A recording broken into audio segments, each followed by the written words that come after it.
All right, we are live. Hello and welcome everyone to another Chat and Learn here with Power to Fly. My name is Mariella Marie, and as always, super excited to roll into this next hour with you all. I really love the topic that we're going to dive into today, and I know that our guest speaker has a lot of knowledge to share. So before I pass the mic to her, I just want to go over some quick housekeeping rules so that we all feel comfortable and confident in this next hour.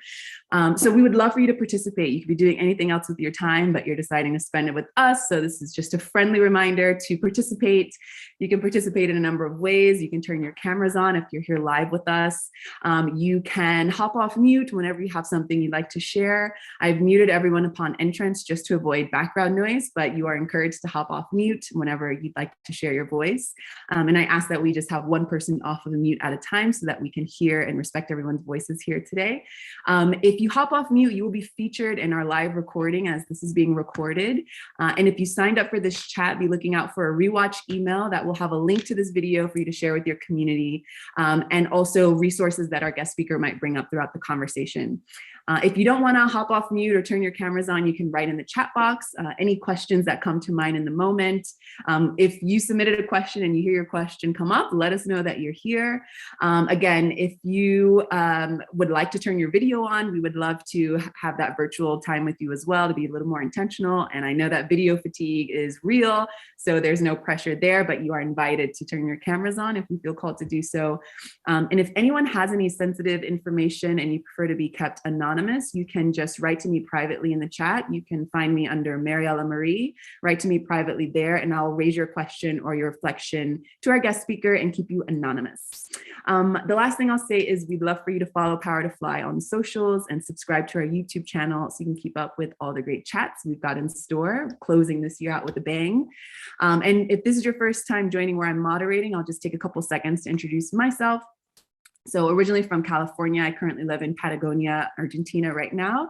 And I love speaking about how we can, or I love actually not speaking about, learning about and sharing how we can deepen our emotional intelligence in the workplace and at home and just in general in our lives. So I might bring some of my reflections to that point, and I invite you all to philosophize with me there if anyone's interested on learning about how we can develop our emotional intelligence. It's a really big topic with like soft skills these days. Like, how do I develop my soft skills at work? Well, this is an opportunity to talk about that. I also invite you all to support the project that I'm working on that is called the Positive Force Team. You can go to thepositiveforceteam.org, sign up for our newsletter, or I'm happy to connect on LinkedIn. All right, so without further ado, I'm going to pass the mic to our guest speaker, Rebecca, who's calling from Denver, Colorado. Rebecca, let us know a little bit about yourself, how you came to learn about Power to Fly.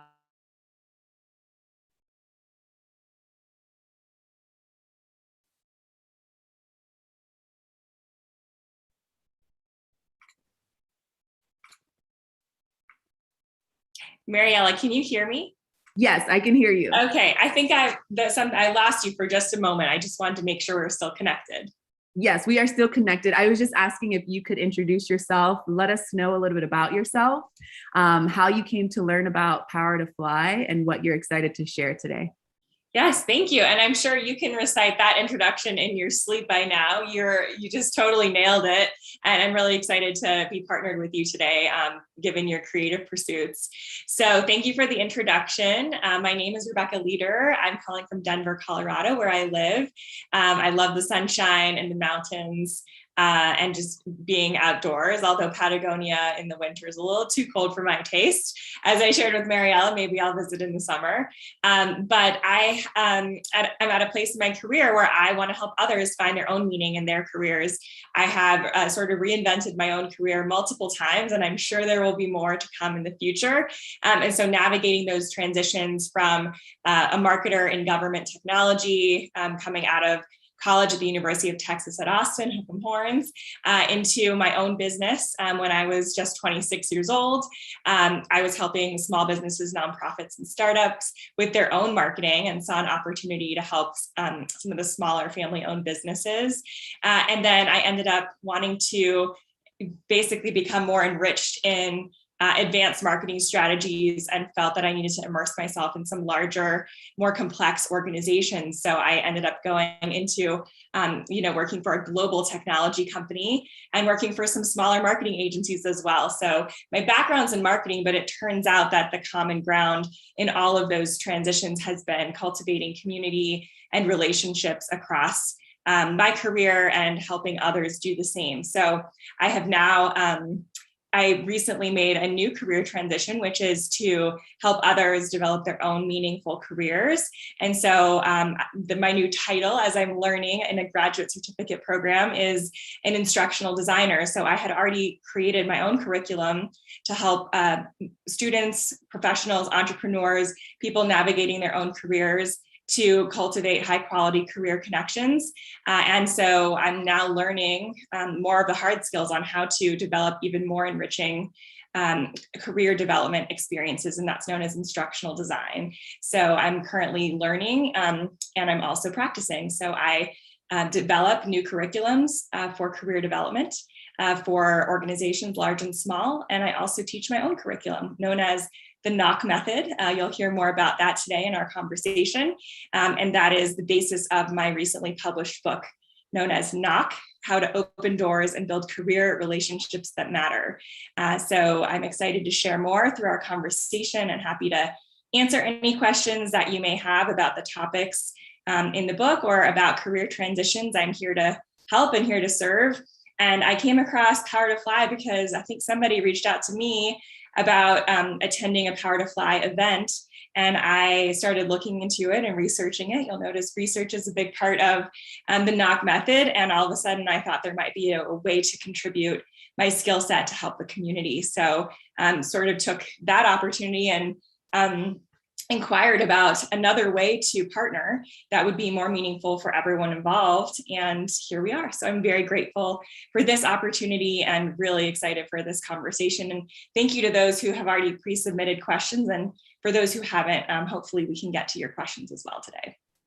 Yes, thank you for that beautiful introduction. I'm excited to learn more about your journey and what inspired you to write this book, and anything else you want to share about the book, because I think it's super fascinating.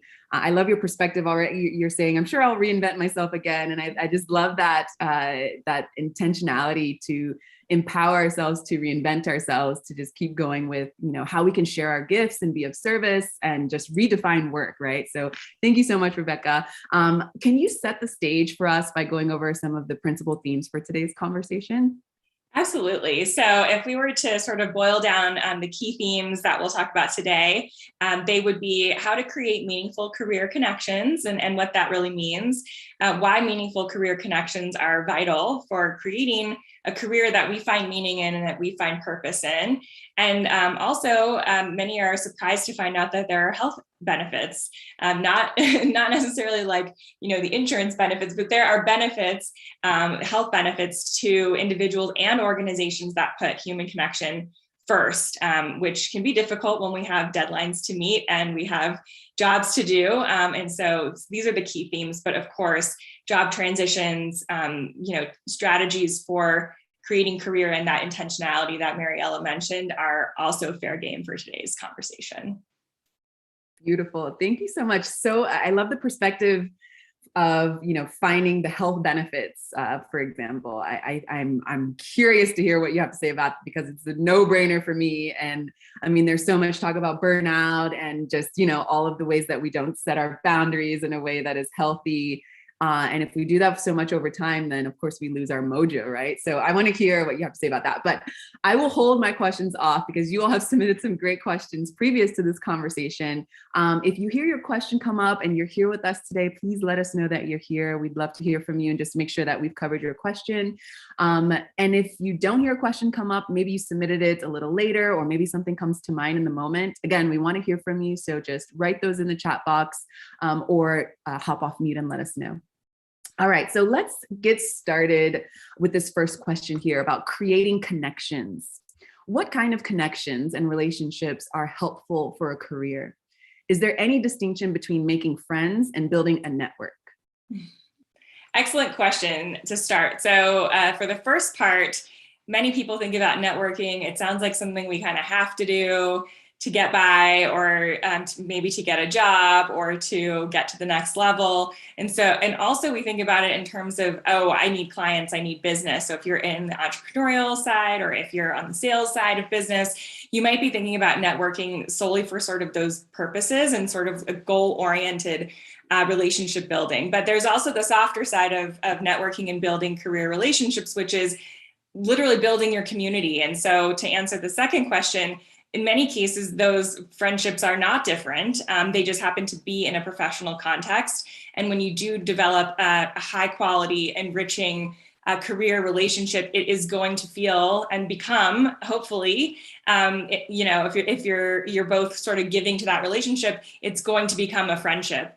Actually, there's someone here on this call. Hi, Kelly. Thanks for joining, who is exactly that. We met through actually working at the same company. We identified we both had some similar interests in blogging and other creative pursuits, and also in helping women with career development.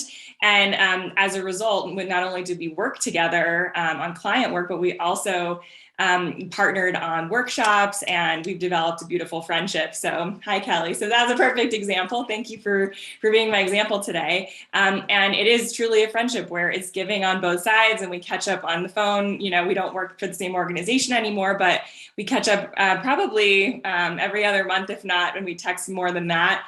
Instagram helps as well, but friendships and high quality career relationships can be the same. And I think that's probably something we can aspire to.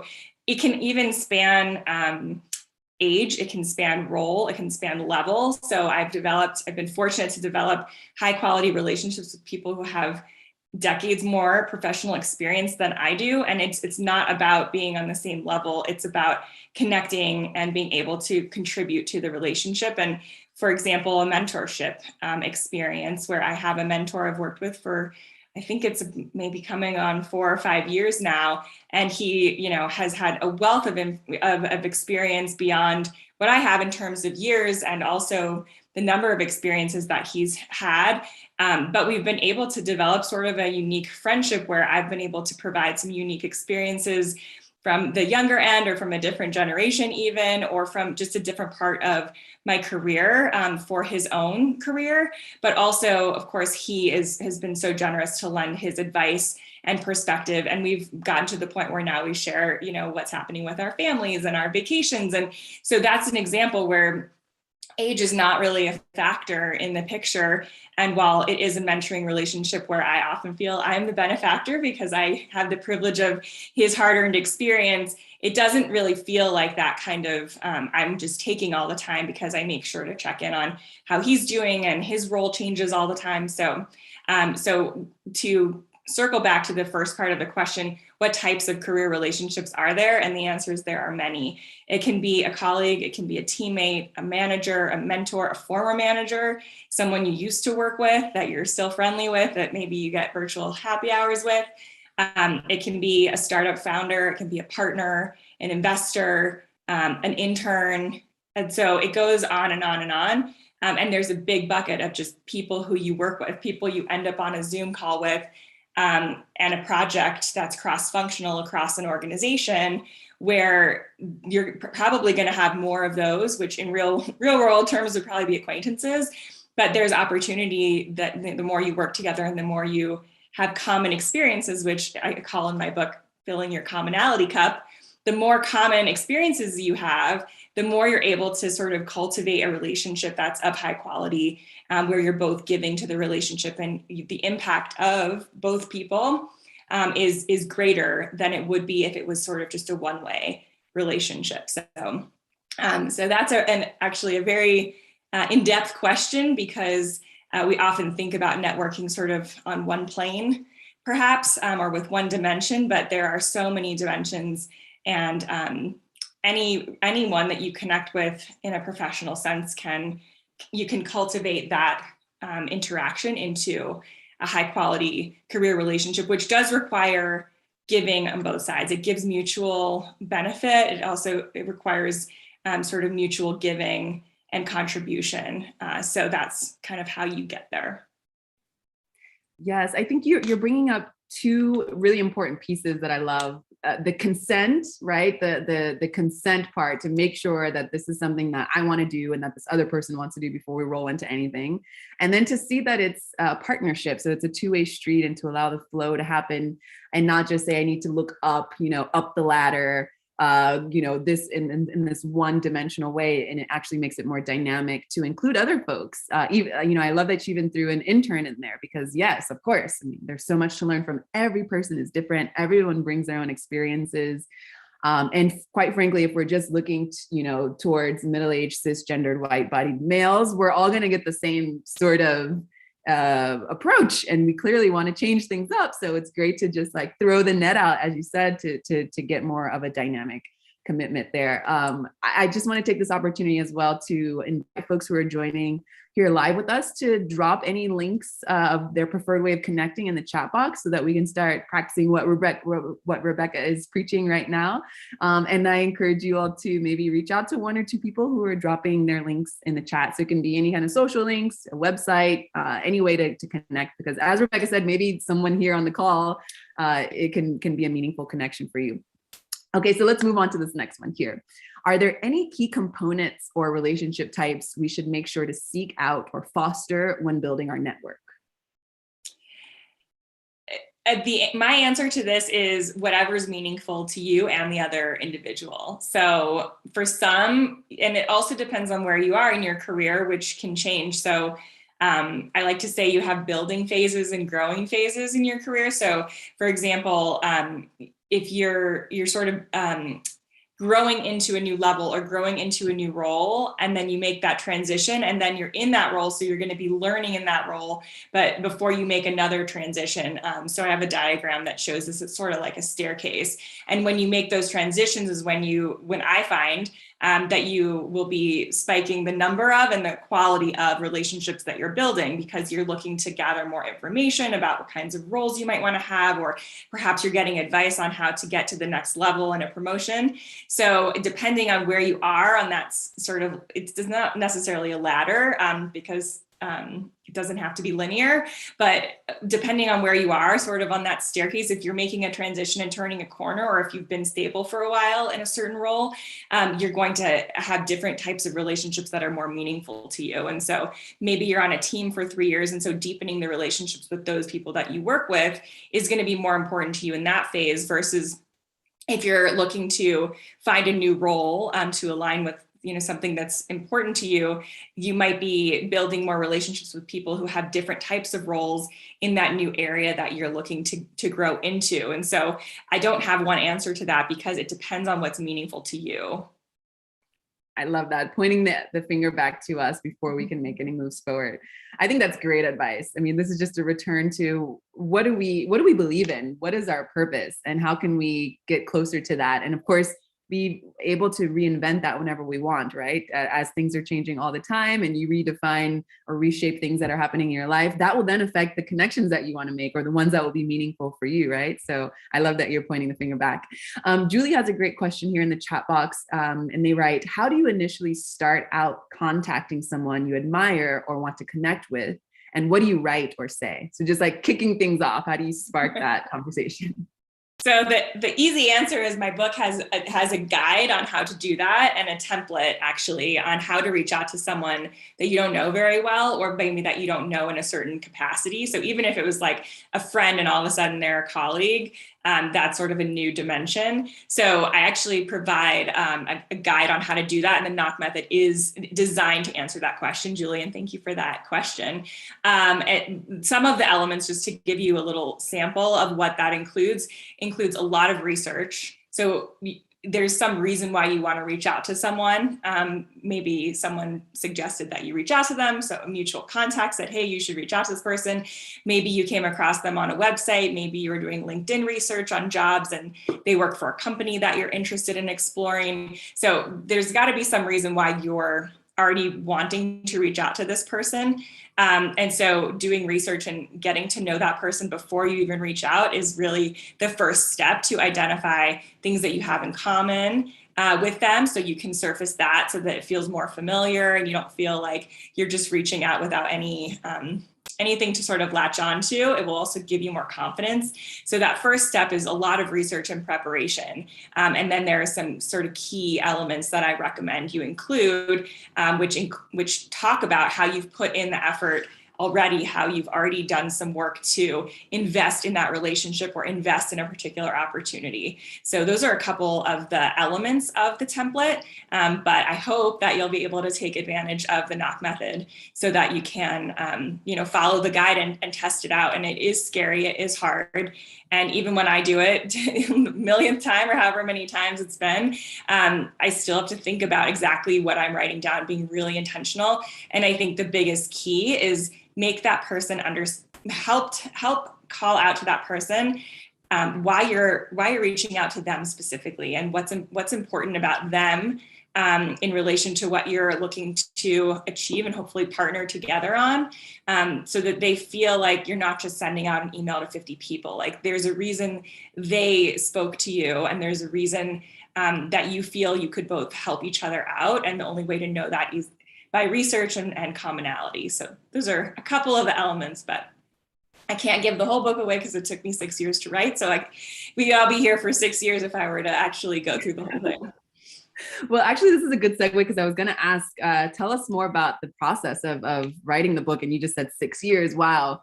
Can you just share maybe a highlight, something that you were like so encouraged, the feedback that you got from this method, that you knew you were in the right place and that you wanted to continue on? Can you just give us some, I don't know, a highlight of a moment that kept you encouraged through this book, through this method? Sure, thank you. So while I was developing this concept, I needed to test it out. And so early on, I hosted a workshop, and it combined some of my interests. I love filling a dining room table. So I love dinner parties, and I also love people connecting. And so it was a small 12 people, which now is probably considered a large gathering, but at the time it felt intimate. And so it was at a casual restaurant. So we all had dinner, but we also went through this workshop together. And so I basically tested out the method, and it was really interesting to see people engage in this way. It was a different kind of experience that I think other people had. They'd gone to networking events and happy hours and put on the name tags and all that, handed out business cards, but it was more intimate. People came because they had like-minded interests in exploring a new restaurant, as well as connecting in a professional capacity after work, after a long work day. And so I think that was a big highlight. And it was also a big validation point that there were people who were interested in this, even if it was simply 12 to begin with. But I had, done my research, and I had brought the research to the workshop, and I had done a lot of prep work on a workbook that we used. And basically that was the framework for the curriculum that exists today. So I think that was a highlight, which is also a point if you're working on a big creative pursuit, or if you're writing a book or writing. And my editor actually gave me this feedback, which was, you don't have to be writing to be writing. So essentially there's a lot that goes into creating a project that's not actually the creation part. Like, it's thinking about it and asking for feedback and doing research and validating. And so it might sound like an unconventional response to something that stood out when writing the book. It wasn't at a computer. It wasn't sitting down putting words on paper, but it was testing it out to see who was attracted to this kind of topic, and what kinds of people could this help. And so I think that was a pivotal moment in the journey. That's great. Thank you so much for sharing. I'm really interested in learning about people's processes and how, because of course, I feel like we all have a book within us. If we just dig a little deeper, if we all gave ourselves the time, and of course, had folks around us who could give us good feedback and encourage us, I think that we could have a lot more stories to share and just discover. So it's really nice to hear your process. And I love that it was dynamic in that you included food and, just opening up the senses to be more involved and to have that start your framework. Thank you for that. So we have a question here in the chat. Kebab writes, what if you reach out to someone and you feel like it's only going one way, where you are the only one giving any value? Yes, I know the feeling. that happens in any relationship, by the way. It could be friendship, it could be dating, it could be, you name it. I think there are a couple elements here, and this is where the human aspect of it comes into play. There's a template, as you mentioned, with Julie's question, and there's a guide, but there's also the human component where there could be, at one point you reach out to someone and maybe it's the perfect time to partner. Another time you reach out to a different person and they're just so swamped with other priorities that it's just not there right now, but it doesn't mean there couldn't be a partnership in the future. So I think timing is a part of it. Some of it you can gauge. If you connect with someone, you can get a sense of what is on their priority plate. And if there's a way to partner that fits into that, sometimes you don't know. And sometimes you'll never know. I've gotten an email that was memorable in my career where I had cultivated what I thought was a relationship over time. And I had pitched some new ideas and I put in tons of preparation and I showed all the progress I was making, and basically in a nutshell, there was some good feedback, but it was also kind of like no, I don't think so. It was like a very kind of dead end, which was unfamiliar to me. And I was a little dumbfounded because I didn't quite know how should I respond? What should I do? Let me think about it. But sometimes you just never know what, they have different priorities or they're busy or today's just not the day, and that's okay. So that's the human component. We just have to know that we're putting our best effort forward, and hopefully there's going to be some fruit that comes from that. I think another thing that you can do is return to the research board. So it's possible that sort of what you reached out about is just like not quite there with what's important to that person. And so if you go back to the drawing board, maybe you can refine your idea. Maybe you can finesse what you're working on. Maybe you can get more inputs and then come back to them and say, I had a feeling that maybe this didn't resonate the first time, but I just want to let you know that I've now worked on this further and here's where I'm landing. Does this feel like something that we could, contribute to together? Another tactic is make sure that it's about both of you. Make sure it's about the partnership. Make it more about them. So the N in knock is about not about me. That's what it stands for. So based on research, based on the cues you're getting, based on conversations you've had, see if you can distill that into what is going to be important for that person, and how can you find ways to partner that's mutually beneficial. So sort of recentering on the partnership and then even going further on the balance theme to what's helping them more than it's helping you. So those are some of the tactics. And then sometimes it's just asking, depending on what it is that you're reaching out about or communicating about, just, ask, like, I noticed that maybe this didn't click for you. I'm curious if you have any feedback or something that I could go work on and come back to. And that also shows that you're willing to put in the work in a way that's going to be meaningful for them. So don't be afraid to ask. If I don't know the nature of this particular question, but don't be afraid to ask if you can't quite figure out what is missing the mark. And again, sometimes it's just timing, or it's just not the right fit now or with the right combination. Another thing you can say is, do you know someone else that this would resonate with? I've done that before where someone said, I don't have time to meet. I don't have time to meet. I don't have time to meet. And it was such a priority.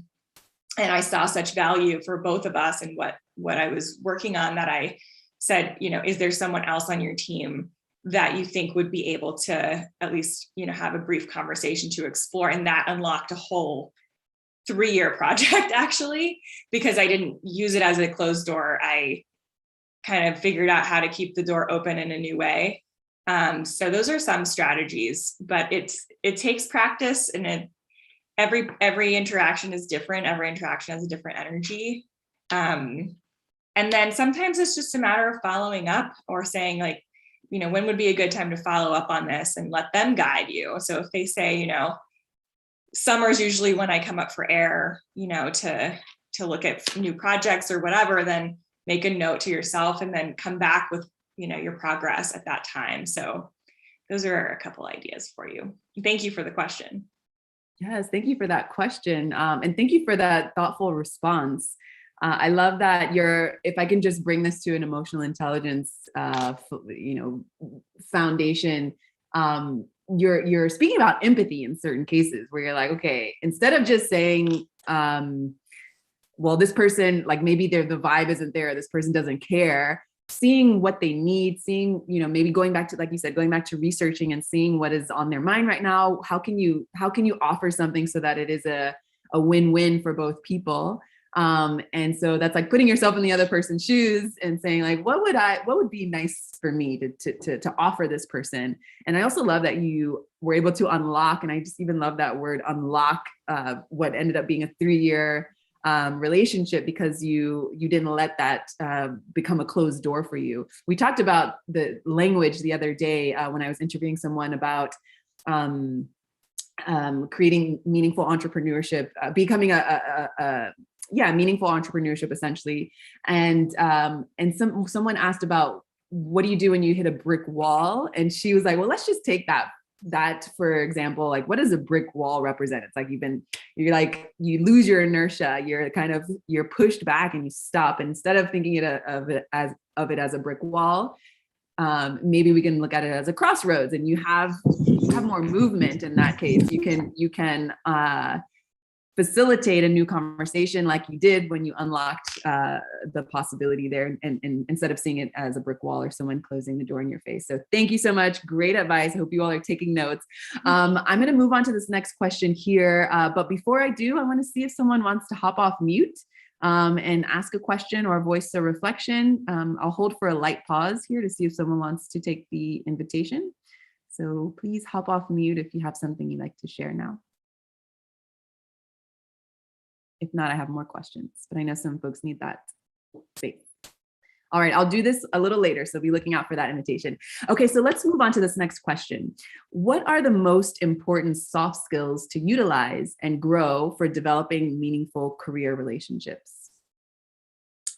So there is some debate and evolution of the term soft skills, because soft skills are becoming hard skills.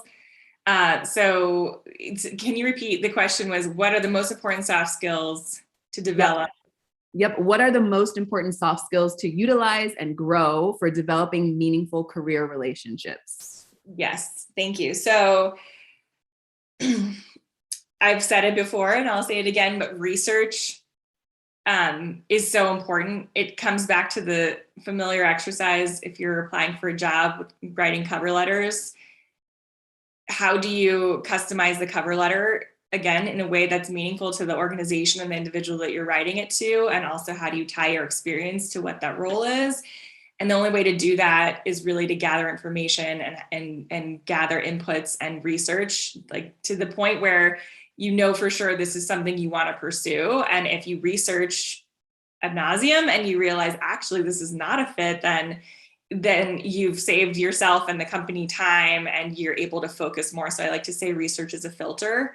So research skills, which to develop that, it's really just looking for cues, looking for information, writing down the questions that you have outstanding, and then seeing if you can find the answers. So I think I taught a college group last week or the week before, and they were like, sometimes I don't know what questions to ask at the end of an interview. And there's so many. So, what are the things that you still have outstanding about the role or about the company or about the individual or about the partnership, whatever you're reaching out about, and then see if you can find the answers. And you can use any means that are legal, of course, to find those answers. Ask mutual contacts, see if you know anyone who works at the company who might be able to help enlighten you on that. Google is a big one. Just, see if you can find the answer that way. Look in the job description, read the About Us page on the company website, look and see if the team is listed on the website, read about the leadership, read about their social impact if you want to learn about an organization's values. So come up with your list of questions and then use whatever means possible that you have at your that you have access to see if you can come up with those answers, and that's going to get you further along. So I think that that's a really important skill that you're not just going to use to get a job, but you're going to use it in your role as well. When, let's say, you're navigating a large organization and you're looking to connect with someone on a completely different team, you're going to use your research skills to find the right person on that team. You might use internal tools to do that. You might use LinkedIn to do that. You might ask people on your team or your manager to get you closer to that. So I think research is a huge one, and you don't have to be like a scientific researcher to do that. For example, LinkedIn has amazing advanced search tools. So if you kind of only see LinkedIn as a virtual resume, it's so much more than that. So if you use the advanced search filters, you can identify people in your city who work in a certain capacity or have a certain role or work for a certain company. You can find other companies that are competitors that way even. So it's just searching really for answers that will help you fill in those gaps that you might have. So I think research is one really big soft skill. And then I think another big one is what I call in the knock method is investment. So investing in the relationship and opportunities up front. And what that means is you're putting in the effort early. So this impacts any stage in your career, whether you're trying to get a promotion, whether you're trying to get a new job, whether you're just looking to complete, but you're looking to complete a project in your current role, you're not making any moves or changes, is to invest. So pour yourself into that opportunity. That may include research, that may include trial and error, that may include creating something. For example, I was looking to forge some relationships with a new team or a different team internally at an organization. And the thing that, you like this word, so I'll use it again, unlocked new opportunities and new partnerships was that I created this little tool where I went back and I took an inventory of resources that our team was creating. And it wasn't pretty. It was just a Google Doc with a few columns, but I had something to present the other team. So I created something. And so I invested in the relationship up front by showing them, I want to show you what we can contribute to this partnership. We'd love to see what you have to contribute to this partnership. And so investing can be creating something, it can be researching, it can be basically showing that you put in the work. And so I think investment in relationship and career opportunities is a very critical soft skill that can be very beneficial. And it also, it serves you because you've put the work in early. So when you put the work in early, that can guide your direction. Rather than applying to 50 jobs, but you haven't really gotten to know the leadership of all 50 companies, or you haven't really gotten to know the values of all 50 companies, or what their growth opportunities are like. It's hard to do that at scale, but if you can do that with 3 opportunities or 5 opportunities or 8 opportunities, and you really pour yourself into learning those companies, trying their products, learning their website, navigating it, seeing if they're in the news, are they in the stock market, how are they doing, all of those things, you're investing up front, which helps you, but it also helps when you show up to contribute to that opportunity. So I would say those 2 soft skills I mentioned are research and investment. Beautiful. Thank you so much for diving deep there. I appreciate the response. All right. So should we be continuously expanding our network is this next question. And again, if you hear your question come up and you're here, let us know. But I think, so now let's see, someone has become more comfortable with, making meaningful connections. When does it stop? Does it ever stop? Should we be continuously expanding our network? Yes. And actually, do you mind if I add something to my last response? Absolutely. Okay, thank you. And one other example of investment, because I don't know that people would necessarily use that term the way that I did, is, for example, when you work for a company and you get a new manager, perhaps, whether it's when you first get the job or the organization changed. An example of investment is writing down all of your accomplishments from your previous role or your previous team to familiarize your new manager with your work. and help them see what you can do to contribute to help them, and ask them what their priorities are and get to know what's important to them so that you can bring what you've done in the past to what's important to them. So that's another example. Investment is putting the work in. So it can be in these quote smaller micro moments of your career where you're trying to help your manager get to know who you are so you can help them, or you're putting more effort into getting to know a new product or a new project before the work begins. So that investment piece can be applied in lots of different ways. So I just wanted to add a maybe a more tangible example. Well, it's great because you're speaking about how we use our time and our energy, which is a huge investment, which later I know you're going to speak a little bit about health and the benefits of looking at it this way so that we can be closer to ourselves, practice wellness and not just at whatever means necessary, even if that means I have to risk, my wellness, I'm going to go for this connection. So I appreciate you bringing us back to how are we investing our time and how we can over time collect more investment. I mean, we see that it's a no-brainer when it comes to money, put a little bit away, blah, blah, blah. But as far as these more kind of people skills and these like social skills, we don't really acknowledge that it is an investment. But yes, we're deciding to use our time and our energy and our mental capacity to something. Great point. I love the way you put that. Thank you. And that's a new lens for me to think about as well. Yeah, so the question of do we need to be constantly expanding our network? I actually want to ask the group to put in the chat or come off mute and share what you think the answer to that question is. So I don't know, maybe repeating the question one more time in case someone missed it. Yes. Perfect. Okay, so the question is, should we be continuously expanding our network? I see yes, always. Yes. Okay, but why? So yes. Elaborate on yes, but why? Yes, and feel free to hop off mute if anyone wants to. This is a great time to do that, or write in the chat box. I can share. So, expanding your network. Hi, I'm Nakia. Hi, Nakia. Hi. So expanding your network is something that is that we should do, yes, and something that evolves. You never know where you're going to go in your career or what detours you may take, and who knows who you have to call on. And so I think it's important to keep our networks very broad and not limit ourselves to a direct peer or a direct colleague.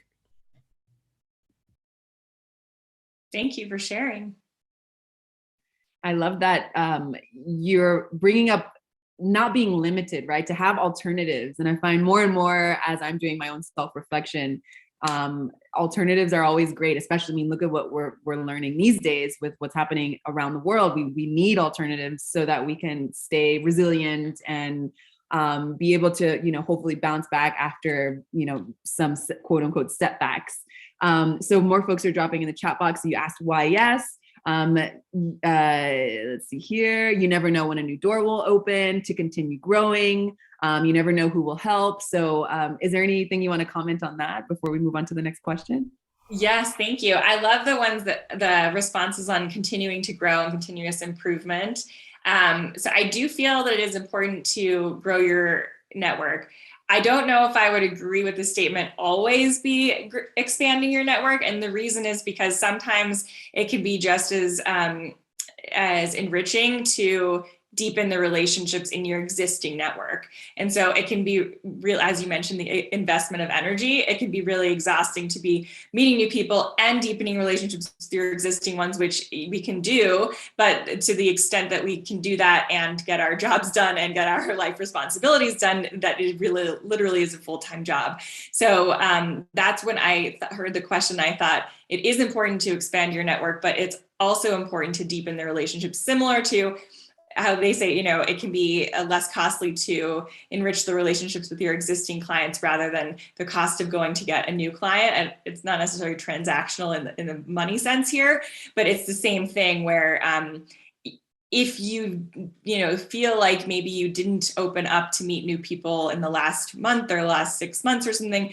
don't beat yourself up about it, because maybe you were getting to know your new team at work, or maybe you were focused on getting a big project out the door and therefore you have a better client relationship. So think about that side too, I would say. And then I'd like to also offer another perspective, which is pretty central to the knock method and the knock mentality, which is, of course, we do invest and we sort of bank those relationships. And there's going to be a rainy day where we need to call on people for help. I offer the perspective of also thinking about the other side of that equation, which is who can we help? And there's always going to be a different opportunity to contribute our skill sets to help others in their endeavors. So it's the other side of that coin. And we do often think about, like, I'm going to network because it will benefit me in the future, which is absolutely true. But it's a partnership and it's mutually beneficial, like a friendship. So how can we think about that lens of building and cultivating relationships so that we never know who we're going to come across, where we have a brilliant idea to help them with their new business, or maybe we want to be their first customer, or whatever that may be. So it can be just as fulfilling and fun to support others and partner. And then also, of course, the other piece of, yes, when you have deep relationships and you have that day where you really need some advice, or you're just having a terrible, you just had a terrible client call, you just need a boost, you know who to call. So it goes both ways. And I love that you're bringing up that, the way that I'm interpreting it anyway, is that we have our time that we are like, out of the cave that we talked about before we started recording, like wintertime, we're not in the snow, we're by the fire, we're in the cave. And then, of course, when another season comes, we're outside. Same thing with like how we're networking or communicating with people. You gave in a previous example that maybe someone doesn't have the time. And then they do in the summer, though. That's when they can breathe and say, okay, well, that is cyclical, or that kind of has a different rhythm. And it's not so linear with this very absurd perspective of productivity. Productivity means I need to always be building my network and always. Then you have a bunch of superficial connections versus maybe you say in the spring, I'm going to try to, bring in 10 more people or one more person. And I think it's also okay to say, I have too many friends right now, or I have too many people right now. And maybe you don't say that directly, but you just say, no, please reach out in next summer, like you said in your previous example. So I appreciate that awareness of, again, for me, this has something to do with time and respecting our time, respecting our energy. The earth works in a cycle, cyclical, seasonal. Why don't we do that with how we do things in the workplace and at home so that we can take care of ourselves? Which brings me to this next question here. We're going to go into a little bit of the health benefits section. Can you expand on the idea of the personal health benefits that we can experience from these relationships? Yes. So there is some psychology research and sociology research that talks about the health benefits of building high quality connections, including in a professional setting.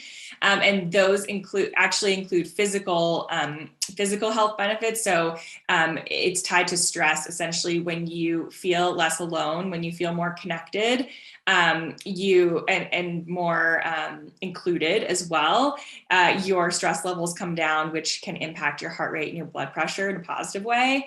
And then when you feel isolated and alone, which I would venture to say all of us have experienced in the last couple of years, especially, and even in the workplace, when in a very virtual world that we're living in, feeling disconnected, feeling like you don't really know who to go to, or you don't have that trusted person at work or your trusted client to kind of talk to, and venture even beyond business conversations too. That feeling of disconnection can cause stress, and that isolation can have the opposite effect on your blood pressure and your heart rate. And so there's actual research to show this, that it is really, really impactful. And so compassion comes into that too, which is, I learned the definition of compassion is not just niceness, being courteous. It is actually about responding to people's suffering. And so I think, especially, I can speak from personal experience in the last couple years, where we've all maybe experienced some kind of difficulty beyond the norm in terms of responsibilities, caring for children or elders, taking care of people who live alone, taking care of our health, masking, all of those things. But in terms of people suffering from whatever it may be, whether it be loneliness, whether it be, illness, or, life's trials and tribulations that we all face, how can we actually show up with compassion and take action to help people go and support people going through that, even if they're on my work team or they're my client. And so I often talk about, like, maybe you're on a work call and someone's just having a terrible day and they share that with you, and you could just scrap the agenda and just, you had, you prepared for weeks for this meeting and all of those things, but you finally, you just want to be human in that moment. And so compassion is a big piece of that too. And so some of my favorite books on this topic are right behind me, but Compassionomics is one of them.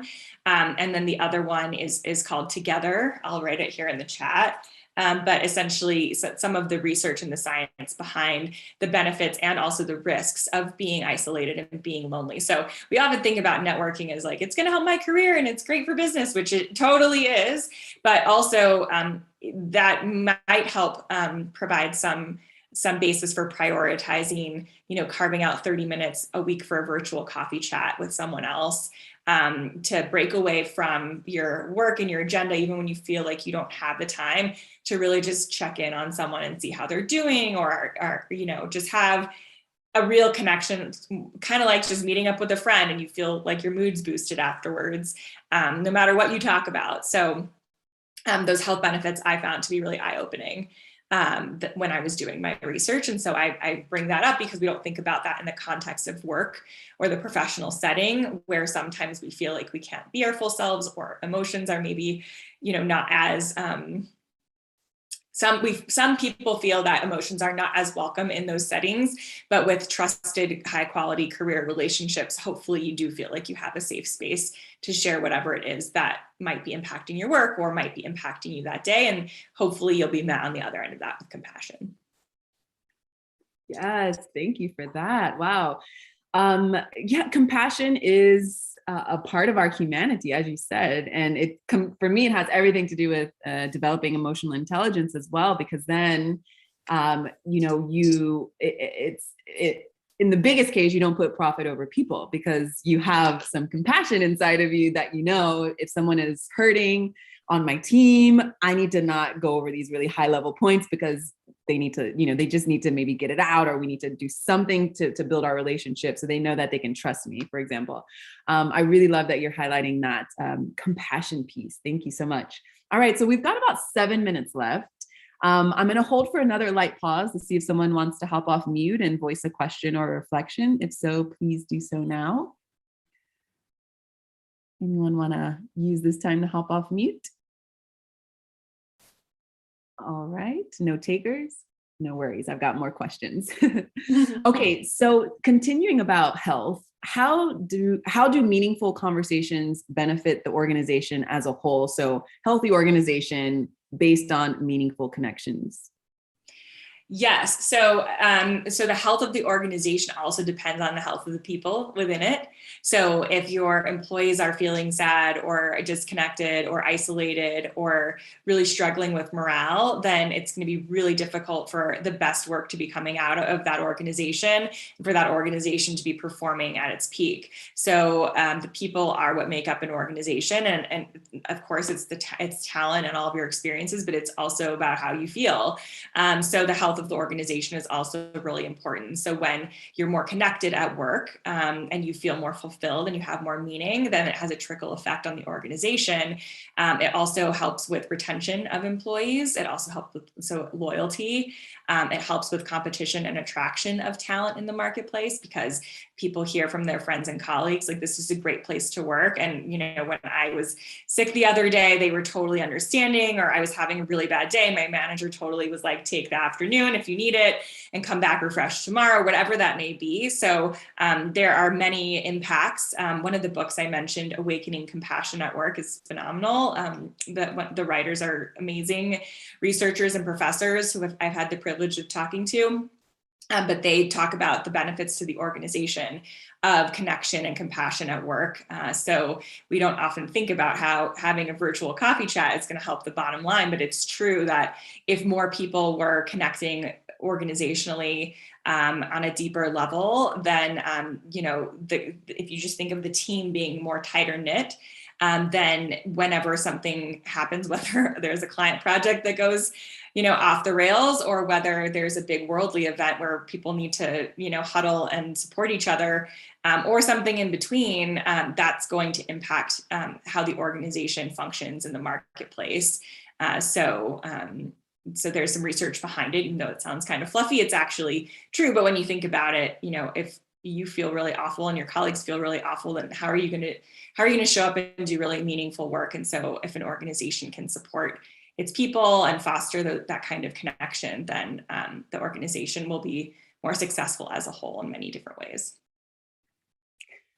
Beautiful response. Thank you so much. I think that, I would love to hear your comment on all the things that we're seeing in the news right now, as far as, people are leaving, the retention is low. Can you say, based on your work, that's because there aren't meaningful connections happening in the workplace? Or what? I'd just love to hear you comment on this phenomenon that's happening right now. Sure. So I cannot draw that conclusion in a blanket statement way, nor do I have access to that kind of research on that level. But from my experience, leaving a role in the past year, and also from colleagues, family, friends, people in my workshops, et cetera. So small sample size, but based on my work, this phenomenon of the Great Resignation or the Great Reshuffle appears to be a byproduct of people wanting to reconnect with purpose, or maybe they had goals that they had in mind for some time, but until the world required us to slow down and sort of remove the noise, we maybe weren't able to focus on some of those goals, or rebalance, we might say. So in my experience, that's where it might be coming from. And so just reconnecting with purpose, reconnecting with meaning. Hopefully people do feel supported and they do feel connection. And even if they do feel connection, like I did in my former organization, there were other reasons in terms of career meaning, career purpose, career aspirations, that could be causing those changes. So I would definitely not make that blanket statement that that's the reason why, but it could be one of the reasons why people are wanting to connect more or work for organizations where they feel more included or more connected, or that connection is more of a priority. So does anyone have anything to share from your own experience in this area? Feel free. I would love to learn more. Of course, everyone has a different experience. I really appreciate you giving us that perspective. And of course, I don't expect you to make a blanket statement. And I know there's lots of research that still needs to be done, but I 100% agree with you. And I think it's really exciting that folks want to rediscover, reconnect with their purpose as things are changing. So I try to encourage people to do that all the time, because I feel like that also allows us to reinvent ourselves, unapologetically, and allow us to move to the next thing that maybe we wouldn't have even looked at if we didn't have that opportunity to reconnect. So, wow, this has been such a great session. We've got about 1 minute left, so I would love to give you the final words, Rebecca. Let us know how we can connect with you, and then leave us with any food for thought. Thank you so much. This has been a great conversation. I appreciate the very intentional questions and participation. I will just add in on the last topic of people changing roles, leaving roles. I think it's a huge opportunity for us to connect more. So I didn't memorize the page at the moment, but that diagram I was talking about, that's sort of like a staircase. And when you're making changes, those pivots are kind of when you might look to increase the number and quality of the relationships you cultivate in your career. It's a huge opportunity if you're considering a change, making a change, to meet new people, to expand your network, to gather more research about where your direction is headed by talking to people who have made those changes or who are in those types of roles or work for those kinds of organizations. And then also in your new roles to meet new people. And so I think it's up to us to create that connection wherever we are. And hopefully you work for an organization that's like-minded and embraces that. So I see it as a huge opportunity in terms of cultivating high-quality career connections. And I will just add some links in the chat here with some resources. Today is the last day to purchase a holiday gift of Knock and enter to win a free Bluetooth headset. But of course, it's a meaningful gift for anyone who's looking to, for a professional colleague, for someone who's helped you in your career, for interns, colleagues, managers, mentors, teammates, and clients. So just an idea there for you if you still have some gifts on your list. But also I have an email list, a LinkedIn group that you're welcome to join. I invite you to join. And I also have a list of podcasts if you're looking for more inspiration on career and connection. So I'm just grateful for the opportunity, and I hope to be a resource, and please reach out if I can be helpful. I also teach workshops, I didn't mention, in organizations and teams and also nonprofit boards and among students. So if a workshop on cultivating connection in your career is top of mind for your organization, I would love to connect. Beautiful. Thank you so much, Rebecca. Thank you for dropping the links here. Also, if you sign up for this chat, you'll get a rewatch email with links as well. So thank you so much. We've got folks singing your praises in the chat box. Congratulations on the book and the success, and just thank you for sharing your perspective. Thanks to everyone who joined us live here.